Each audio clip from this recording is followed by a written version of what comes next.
La leyenda de la sucia.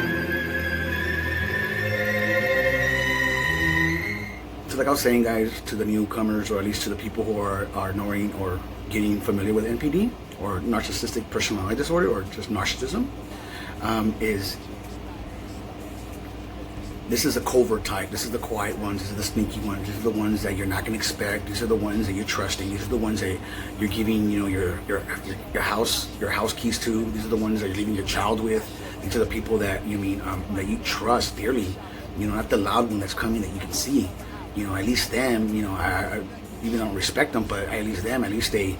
I respect that. At least I can see you. You're not being if you don't like me, you'll tell me. Or at least you'll let me know, and not passive aggressively.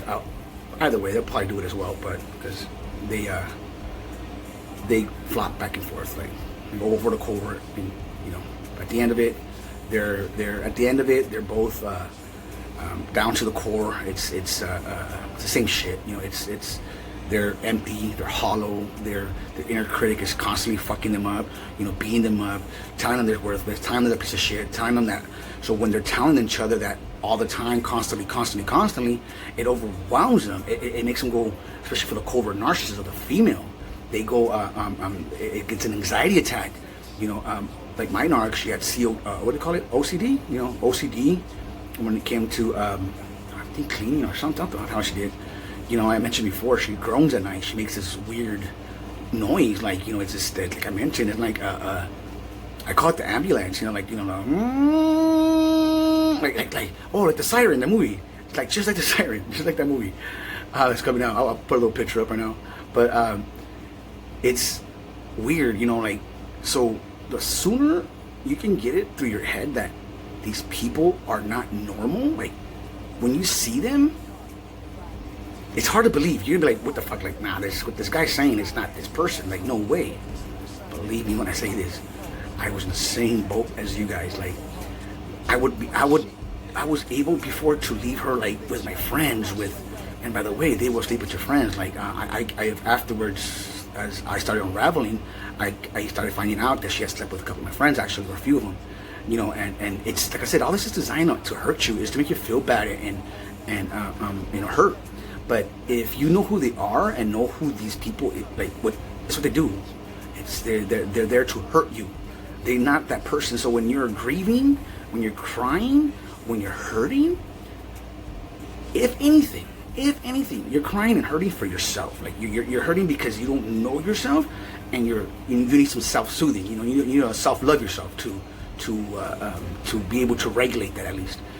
And that's the thing, is that with these see, I was going with that. Something about self-regulation. See what Sam Backman says is, or what he has mentioned, is that narcissists, if they don't end up dying alone and they end up with someone, it's misery loves company.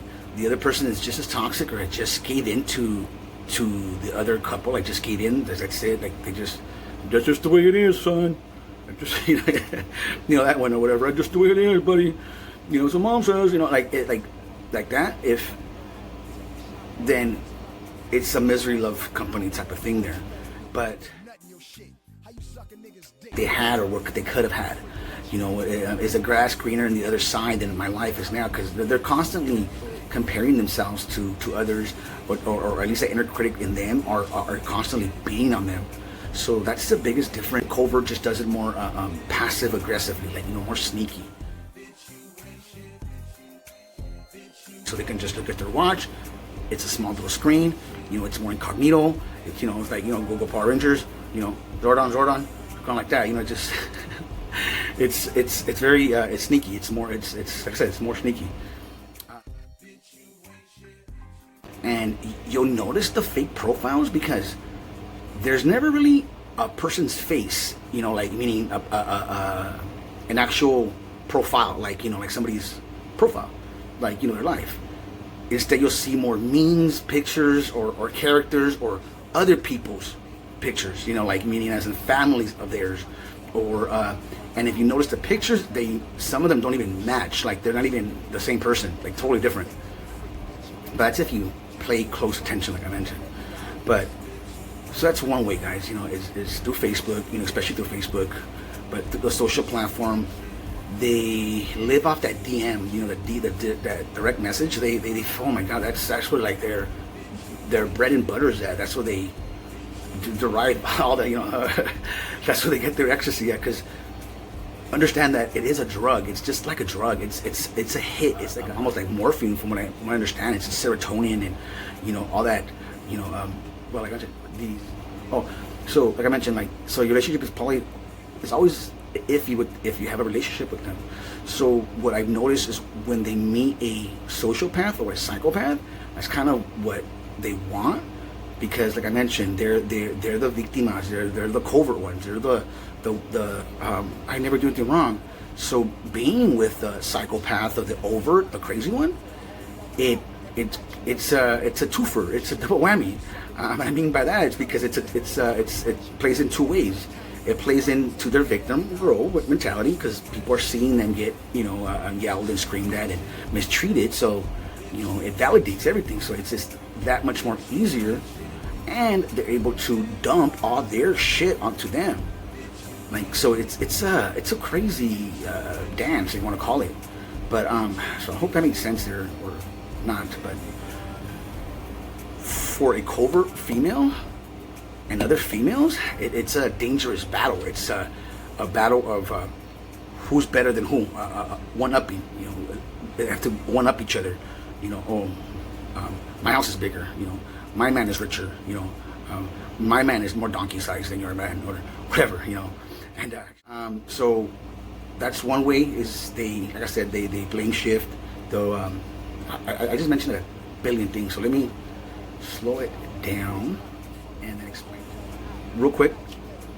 The covert narcissists, what they are, they're the Santa Marias, they're the Jezebels, they're the ones who never do nothing wrong, the ones that poor little me, the victim, the biggest hypocrites. Oh my God, let me touch on that. Hypocrites. Are they the biggest hypocrites? Yes, they are. I don't think I ever met, or I think they are hypocrites. Like under hypocrite is like narc or something. It has to be, because what they say never matches what comes out. And if it does come out, what they say, it's because they want something. There's something on their agenda that they're needing. So that's why they apologize sometimes. Like I said, you'll see it give, but no, it's for a reason. There's an objective to it. There's always an objective with the narcissist. It's them always. Remember, at first is you, and then when they devalue you, when they start everything that you work, like everything that they praised you for, is now annoying. If they love soccer with you, now annoying. If they like watching what do they call that? Walking Dead. It's horrible now. Rick is ugly now. I mean, or whatever, the guy, Liam or whatever.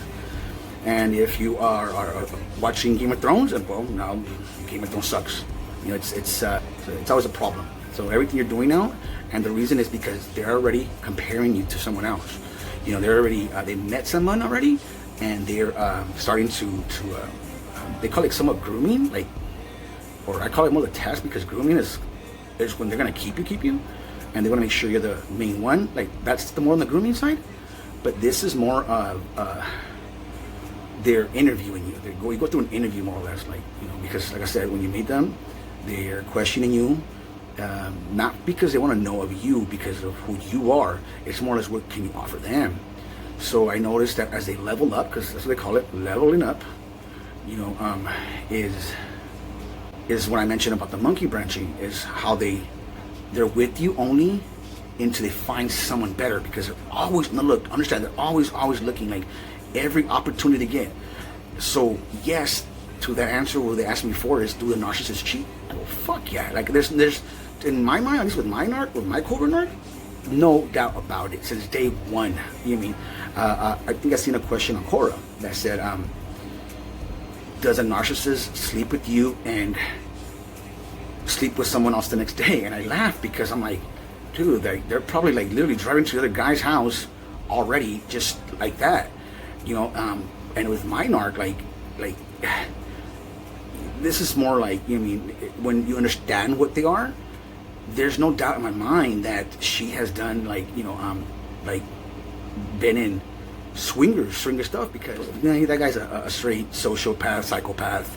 You mean he has cold empathy, kind of had that open relationship, because that's the thing. Like I mentioned before, the narc never gives you a commitment, or if they do, it's very, very iffy. It's always on thin ice, and it's always in the bounds of breaking. If you do have a relationship with them, you notice that there's never a stable one, unless in the beginning.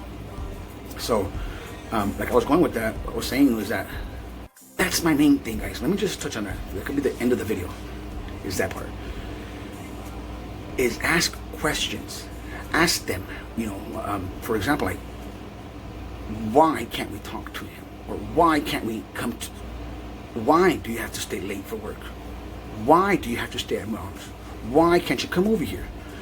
Or what is going on? And stick to it. Focus on that. Get to the answer. Don't let them get into your emotions, because once you become... So that's one thing that I learned is the person that they're targeting has a girlfriend, or they're married.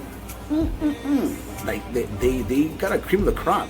Why? Because now there's many reasons, and I'm gonna name a few, okay, or at least a couple, why they like, and you guys can add more if you guys want. But I for sure that I know why they like married men, because they don't have to deal with them all the time. You know what I mean? It's just they know it's specifically for that, or for whatever it is that they want or need, or majority of the time it's either sex or money, especially around here.